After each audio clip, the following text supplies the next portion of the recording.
Гала, след броени секунди пред теб и твоите зрители ще се разкрие магията на цирковото изкуство. Здравейте, много ги обичам тези хора. Щом пред мен ще се разкрие тази магия, значи и пред вас ще се разкрие. Сега обаче магията на здравето и профилактиката. С това започваме и с доктор Бапазова, разбира се. Здравей, Мария. Здравей, много добре го каза. Много добре го казах, защото това, за което ще говорим днес, е свързано с черния дроб, здравето му, профилактиката и точно с този сезон. С теб това сме си го казвали. И точно преди празниците, когато ще... Така. Малко ще прекалим. Преди това обаче, преди да ни кажеш защо този сезон, каква трябва да е профилактиката, кажи ми защо е толкова важен орган да му се не види той черен дроб, защо толкова трябва да се грижим за него? Защо е толкова голям, например? Да, ма бе само огромен. Именно, защото е само един. Не е чифтен. Не може да махнем едно бъбрече, едно черно дробче и да не остане лявото. Просто черният дроб, освен това, заема една много ключова позиция между долната и горната част на тялото. Забележи, той е тук в епигастриума. Огромен. Когато сме препили, преяли сме, може да иде повече в долната част. И малко в лявата. Това е един уникален наш приятел. Това е, може би, най-деликатното същество в нас, защото ние сме жива интелигентна система. Каквото и да има, нито крещи, нито боли, нито дава някакви ясни сигнали за това, че нещо не е наред. А то по принцип не е наред, Гала. Той има 4... Не е подмолно, просто е търпеливец. Аз живота си бях такава. Търпях и чаках някой да каже: Боже, колко си работна, леле, колко си симпатична. Тъй черният дроб, много си приличаме с него. Бачка 450 функции има. За турмо, да. Как бе, аз тук имам по сценарий малко функции, съм се подготвила. До кога ни трябва цял ден да си говорим до вечера. Значи той е уникален. Без него човешкият живот е абсолютно невъзможен. Знаеш, че неговите болести много често са засягащи цялата му тъкан. Не може да отрежеш от тук, от там. Затова трябва да сме изключително... И тук саме, когато има някой огнище, той много добре регенерира, обаче просто не трябва да прекаляваме и трябва да сме много отговорни. Той е орган, който чак 80-85% като се увреди, чак тогава има някакви раздвижвания в биохимичните изследвания, които дешифрират неговата функция. Иначе черният дроб е първо много сложно устроен, второ той е орган и на кръвотворната функция, и на имунната система, и на храносмилателната функция. Той просто е абсолютно комплексен. Затова трябва да бъдем изключително внимателни и много се натоварва. Като важност или няма по-маловажна? Като важност не, но може би пък детоксичната трябва да изнесем най-напред, защото ние непрекъснато го интоксикираме.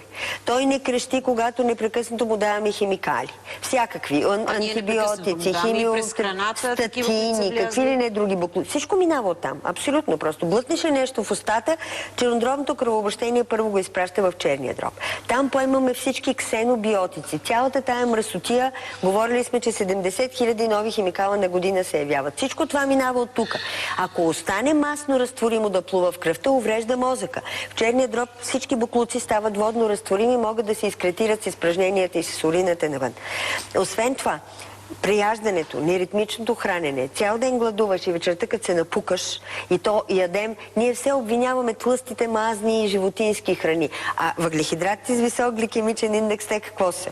Те са най-добрата отрова за черния дроб, защото той се омазнява от тях. Чернодробната стеатоза от това се получава. Етата в храната, алкохола, чашка така, нищо ми няма, днеска 50 грама, утре една чашка ракия, една чашка вино на вечеря, българина почти ежедневно си консумира. Това си един домашен етилизъм, това също уврежда черния дроб. Никотина го уврежда, всичко го уврежда.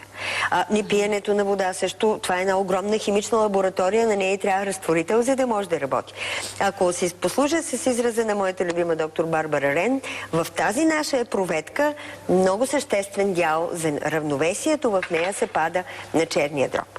А колкото дет ми подсказваш за функциите, чак сега се опитаме. Първо, произвежда жлъчка. Той самия си произвежда разни работи. Значи участва в храносмилателното. Точно така. Жлъчката се излива от жлъчния мехур през каналчето в 12-то пръстника и тя емулгира мазнините. Без жлъчка мазнините не могат да се храносмилат. Така, храносмилателна функция. Освен това, че екскретира жлъчка, това е екскреторната му функция, защото с жлъчката самия черен дроб се чисти и също отделя много от токсичните материали, защото пък там може и по-масно разтворими токсини, чрез жлъчката да се екскретира с червата и чрез през изпражненията да се отделят. Така че не може да отделим екскреторната от храносмилателната функция.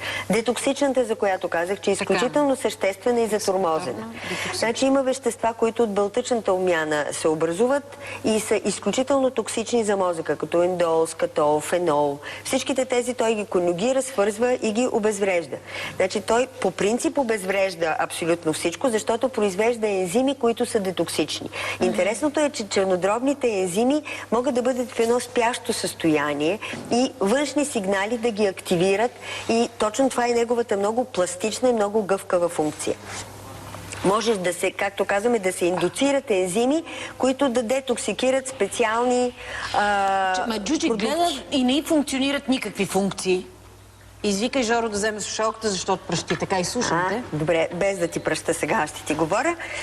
Освен тази много мощна детоксична функция, която се дължи на тия ензими, които правят редукция, окисление, хидролиза, да не затормозваме с разни термини, всички възможни биохимични процеси могат да се осъществят на територията на черния дроб. Има много специално отношение към аминокиселините, към мазнините, към въглехидратите, т.е. той участва изключително активно в обмяната на веществата.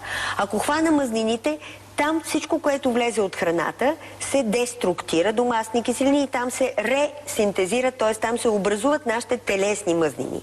Въглехидратите първо е депо на гликоген. Знаеш, че нивото на кръвната захар от инсулина дирижирано всъщност зависи много от това дали черният дроб може да приема гликоген или не може да приема гликоген. Т.е. той е основен фактор в кръвно-захарното ниво и въглехидратната обмяна. Освен това всички белтъци точно там се трансформират, разграждат. Той участва в образуването на урея и други продукти, които са крайни на белтъчната обмяна. Тоест, той е изключително активен орган в обмяната на веществата. Да не говорим, че имаме два вида ензими – храносмилателни и метаболитни. Огромната част се произвеждат точно в черния дроб. Всичко зависи от него. Освен това, депо на кръв е. Има депо на кръв. Освен, че приема отдолу всичката мръсна кръв чрез долната празна вена и я преработва и изпраща към дясното предсърдие, той всъщност съдържа много кръв и е депо на кръв. Той има много мощна кръвотворна функция. Има терморегулаторна функция. Това означава, че като спада температурата, чрез един ензимен процес, черният дроб може да я поддържа в нейното нормално ниво. Знаеш, че телесната температура е част от нашата хомеостаза, много важна. Той участва в регулирането на pH. Освен това, към кръвотворната функция има и обратната. В черния дроб всички вече малостойни, изчерпали своята функция кръвни клетки се разпадат.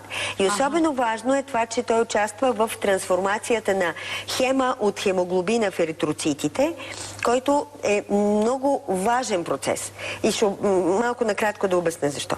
Значи, първо, хемоглобина е една много сложна молекула. Знаем, че има хем и глобин. Глобина е белтък, него сега не го гледаме. Когато желязото от хема се отдели в процеса на разпад на еритроцитите, остава едно вещество, което се нарича биливердин. Този биливердин плува в кръвта и е масно разтворим. Претърпява една редукция и се превръща в индиректен, силно токсичен билирубин. И това е над 80% от еритроцитите стигат до това. Като си болен от хепатит, билирубина ти е някакъв много завишен. Хепатит означава възпаление на черния дроб. Той не може да поеме този, казва се, индиректен алфа билирубин, да го трансформира, така че да стане от масно водно разтворим, да може да се екскретира с урината и фекалиите, да падне нивото му в плазмата, защото иначе чернодробна енцефалопатия, знаем при тежки хепатити, всъщност чернодробна кома и смърт. Дори само тази функция да изпълняваше, трансформацията на хемоглобина до съвсем вече нетоксичните уробилиногени и стеркобилин, това беше чудесно. А той прави още толкова много неща. Значи, можеш да видиш как действа черният ти дроб. Ако има преждевременно старчески петна по кожата, кожата е огледало за чернодробната функция. Ако зрението се намалява, още в пубертета почваме да страдаме от късогледство, далекогледство и някакви други очни аномалии. Много е важно как възпитаваме децата в емоционален, психоемоционален план. Защото други токсини, които черният дроб няма как да конюгира и няма как да свърже с ензими, са емоционалните токсини. Гняв, ревност, алчност, които също повлияват. себенеобичане. Това е в буквалния смисъл на думата токсин за черния дроб. Благодаря ти. Така че черният дроб наистина е много важен орган и би трябвало точно сега на пролет да си фокусираме вниманието, за да му помагаме. Дай да не изреждаме 450 функции. Достатъчно казах, достатъчно важни каза. Ако искаш, предлагам ти сега нещо друго да направим. Първо да видим тази схема и да ни кажеш защо точно пролета. Ние сме говорили, но да припомним някои от методите, които също сме казвали, свързани с прочистване на черния дроб и профилактика. Проблема, който ние научим в медицината като лекари и хората няма откъде да си измислят, е, че ние не виждаме връзката между нашите органи и циклите в природата, а това е буквално пагубно. Тъй като не виждаме, добре, че китайците да ни научат, да ти кажа. Вчера слушах за китайците много хубави неща, понеже вода един спор с Джуджи, дали са прекалено много китайците имат нужда от редукция или не. И вчера слушах как тези хорица не стига, че Марко Поло е домъкнал 100 000 неща оттам, които се водят днес европейски, а са научили европейца и да се къпе. Така че, кажи какво казва по отношение на черния дроб. Първо, всичките тия 5 елемента съществуват в нашия организъм и единия наречен дърво, което се разлиства на пролет, отговаря точно, ако видиш строежа на черния дроб хистологично, ще видиш, че той е просто едни дървовидни разклонения. Тоест, аналогията тук е много важна. Структурата на черния дроб наподобява дърво и системата на черния дроб и жлъчния мехур се активира на пролет. Много е важно да носим зелено, да обръщаме внимание на киселия вкус и да внимаваме с гнева.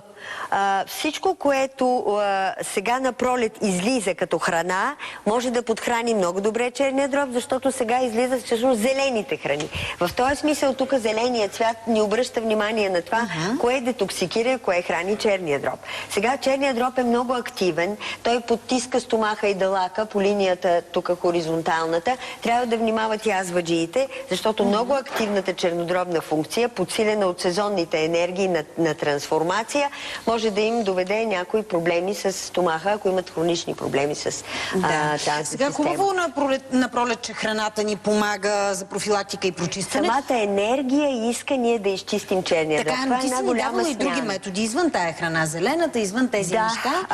Ако искаш да припомним тях. Има възможности, в зависимост от желанието, човек да проведе една по-плавна и една малко по-екстремална детоксикация на черния дроб. Аз се по-екстремните неща, но кажи първо плавната, ако искаш за хората. Плавната е за тези като мене, които трудно, аз и другата съм правила и като че ли вече предпочитам за една седмица да свърши всичко и да не помня 2 месеца, че всяка сутрин трябва да пия една супена лъжица зехтин. Това е 2 месеца, една супена лъжица зехтин с запушения нос и след това да връчваш стотина милилитра грейпфрут или лимон или смес, или дори сега още има хубави портокали, така че някакъв цитрусов сок. 100 мл малко нямате проблем да го изпиете, една супена лъжица зехтин. Не е проблем. И ако се прави 2 месеца, може да завърши с тая по-бурна фаза, може и човек да каже, прочистих се, хайде стигам. А другата фаза е... може да е всяка друга мазнина.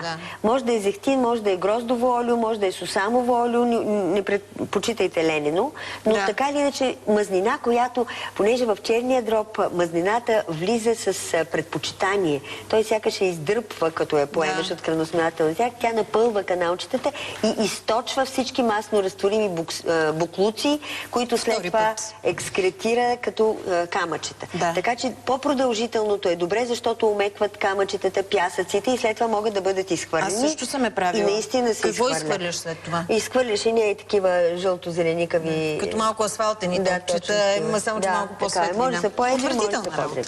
Сега по-бурно може да го направим. Една седмица започвам примерно от понеделник. Ябълки, и то зелени ябълки, ябълков сок, чай смет, много вода, салатка, тук-там е зелена предимно. Салата, ако може с червено цвекло, много добре. Също е добре, да. Смесена салата, но да няма някакви готвени, пържени и тежки храни, които с много подхранват. Много леки храни, зелени, много вода. И така изкарваш до петък, в събота взимаш шише рецино и свиваш. Едно шише? Мария, глупости, едно шише. 2 супени лъжици, едно шише. Някои са толкова бетонирани, че и шише не им стига. Трябва да се внимава с това, което пиете. Така наречената английска сол може да разизви червата, затова не е добре. Манитола, който препоръчахме, е супер драстичен за много хора, така че е по-добре нещо. И пак е мазнина, която допълнително минава и оттам. Така, след този лек режим една седмица. Отиваш много пъти до тоалетната и вече на следващия ден изпиваш късно вечер, за да си в меридиана на черния дроб.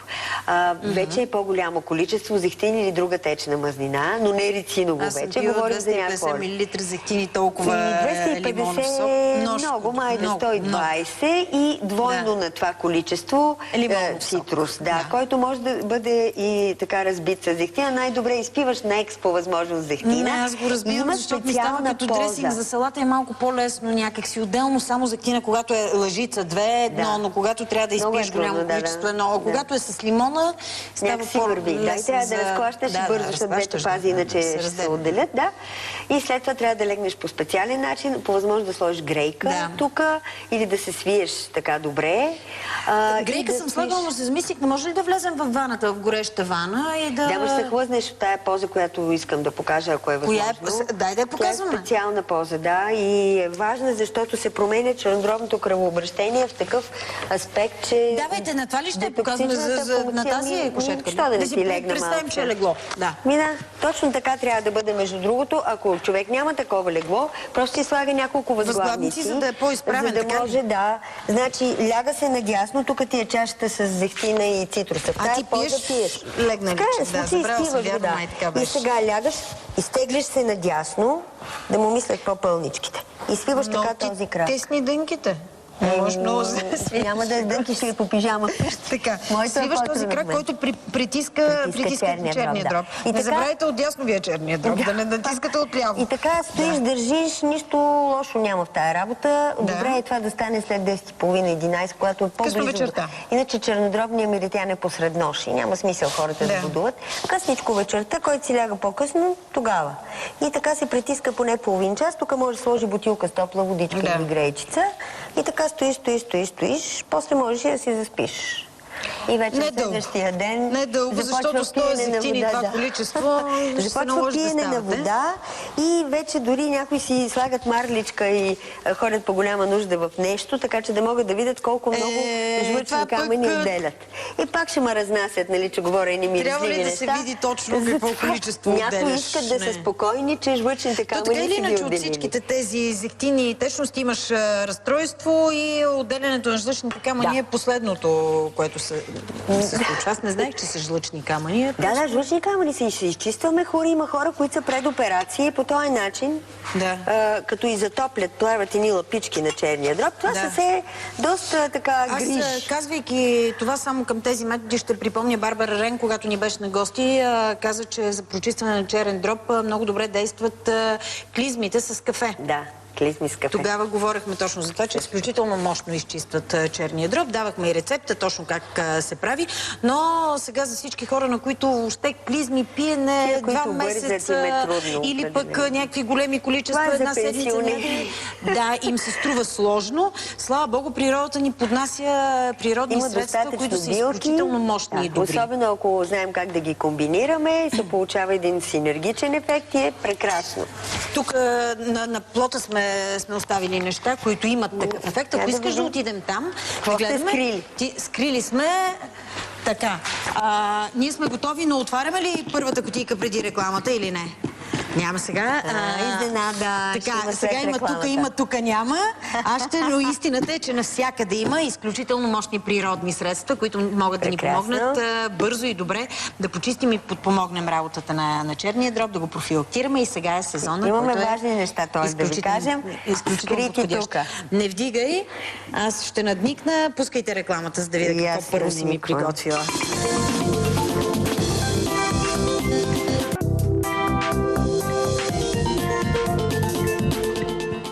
Доктор Бапазова, днес си говорим за профилактика, подпомагане функциите на черния дроб, точно в този сезон, който е подходящия. Тук са природни средства под тези кутии, които могат да ни помогнат в тази битка и подкрепа на черния дроб. Този ти.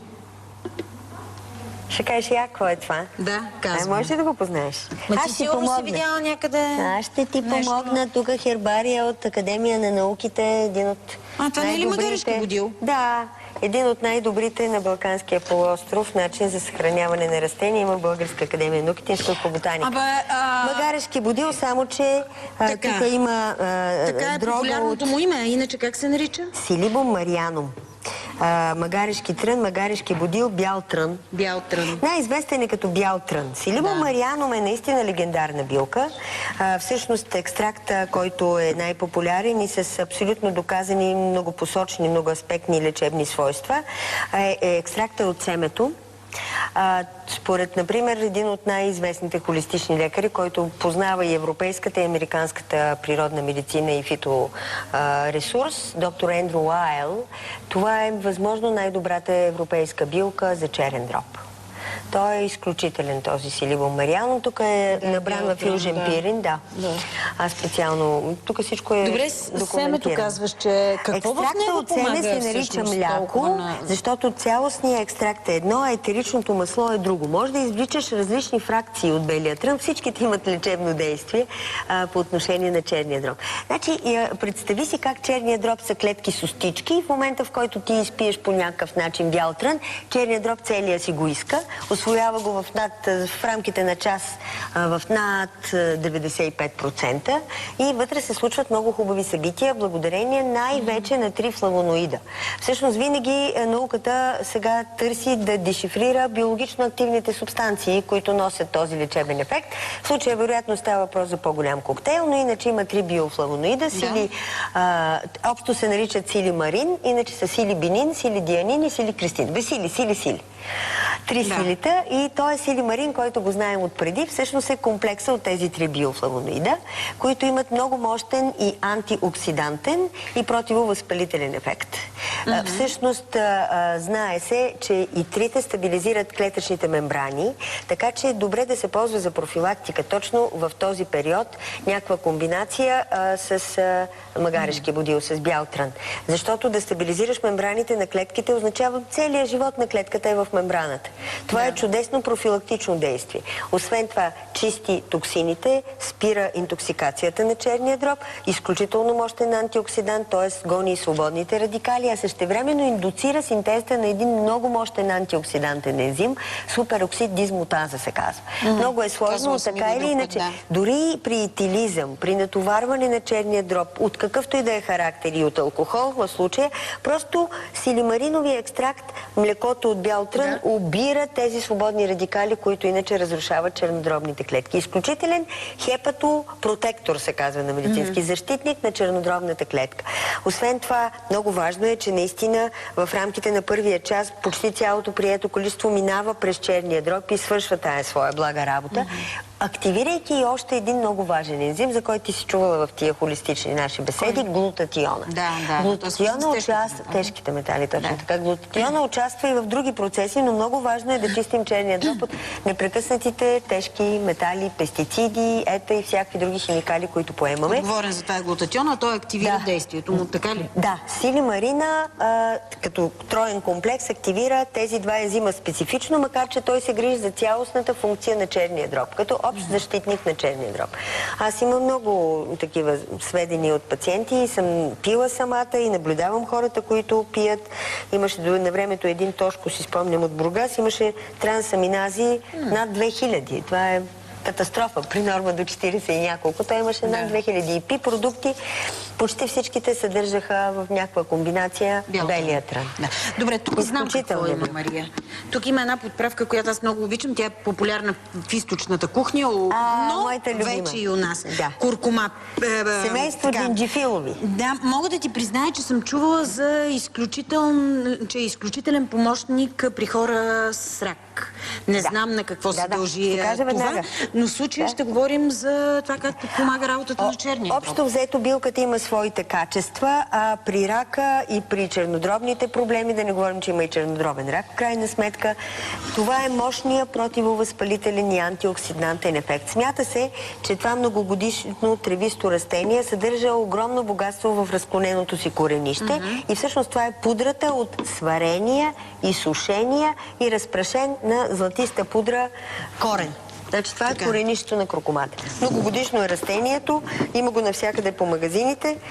Изключително Силен антиоксидантен ефект. Представи си, ти си чувала за антиоксидантите в гроздово семе. Да. 3 пъти по-силен антиоксидантен ефект. Те са много сериозни антиоксиданти. И до 8 пъти по-силен от обичайните витамини. А, Б, С, Д, тия масно разтворимите антиоксидантни витамини.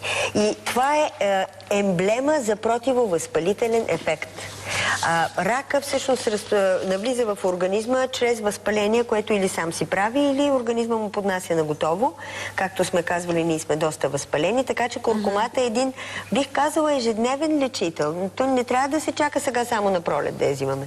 И всякаква добавка, която е с куркума, трябва веднага тук да ви светне хубавата зелена лампичка, че това е път към вашето здраве. Точно за черния дроб тази силна антиоксидантна функция ли е от значение? И противовъзпалителна. Представяш ли си, куркумина, активната субстанция на куркумата е само 5%. Ако това нещо сега го анализираме химично, 5% от него е тая съставка, която върши това вълшебно действие. Активира и глутатиона, активира и други ензими.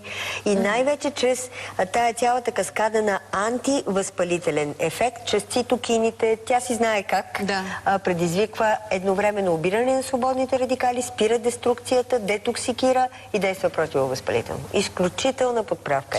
Дозата, ако ще я пиете само нея, без да има синергична комбинация с други съставки, защото те взаимно си помагате, 2 грама на ден. 2 грама на ден. Куркумата е прекрасна. Сега какво ще покажа? Тук нещо хубаво ще ти покажа. Успокояващо, хубаво. Знам, че действа добре на храносмилателната система. Една обичана билчица, лятна ментичка. О, да. А пък в един коктейл, колко е обичана, няма да говорим сега за него, защото всъщност той натоварва черния дроб, защото има алкохол в него. Да, моля ти се, нито дума за алкохола. Сега точно с това предаваме. Не, сега се замислям, ако трябва човек да изпие една чаша, по-добре да е мохито, защото вътре има много мента. Не, малко ще неутрализира действието вредното на... Това е хилядолетно лекарство. Всички са хилядолетни. Има сведения, че преди 2000 години се използвал белия трън. И аз се носи откъснах и без това. А какво в мен? Тук трябва да подпомага черния дроб по отношение на храносмилателната функция, защото знам, че ментови капки са много полезни. Има и друг механизъм. Значи най-активната съставка е етеричното масло, ментовото масло. Той има свойството директно да детоксикира кръвта. Така че кръвта, която стига до черния дроб, вече не е натоварена с толкова много химикали и токсични продукти. Много се облегчава работата на черния дроб. От тая страна го активираш, а от тая страна го облегчаваш в неговите функции. Освен това, знаем, че е орган на храносмилателната система, подуване, тяжест след нахранване, газове, гнилостни, бактериални растежи вътре в червата. Всичко това много добре се профилактира и се лекува. Важното е, ние говорим за профилактика, но искам хората да са наясно, че тези билки, особено ако са комбинирани, те могат да лекуват при всякакви чернодробни проблеми. Дали е за нещастие... И лекуват не само за профилактика. До онкоболен на химиовъздействие, което винаги е много токсично за черния дроб, през хепатити, стеатоза на черния дроб, за профилактика след прекарани хепатити, а не в момента, но и в дори сериозна болнична обстановка. Стига колегите, разбира се, да могат да мислят вече интегративно, която е новата стратегия в медицината. Това върви с всякакви медикаменти, не пречи на техния ефект, само им помага. Изключително профилактично и лечебно действие. Маркира мъничко, но подозирам, че истината е, че ако са в комбинация, действието им наистина се засилва. Много сме говорили за природни Говорим за природен синергизъм. Да. В природата всичко в този сезон може да го намериш заедно, може да си го хапнеш заедно и сега можеш да си го комбинираш в добавка.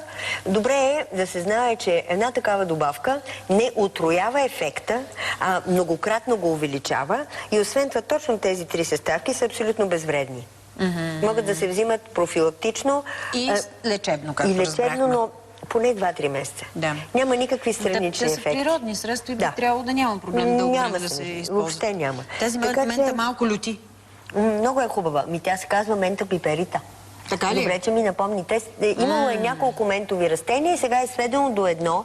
В така нашата намеса сред природата сме създали една обичайна мента. Мента пиперита. Да. Добре, Мария, погрижихме се за черния дроб. Сигурна съм, че ако Дано, драгите зрители, пред точно дано тези разберат едно. Черният празници дроб не великденски. плаче и не се оплаква обаче по никакъв разплаче ли начин. се вече е късно, затова така, че да се по-добре погрижим за него преди да се е разплакал. Точно така. Добре, мила ми Мария, с теб ще се видим в понеделник. Всъщност с теб ще се видим и по-рано, но пред зрителите в понеделник продължаваме само.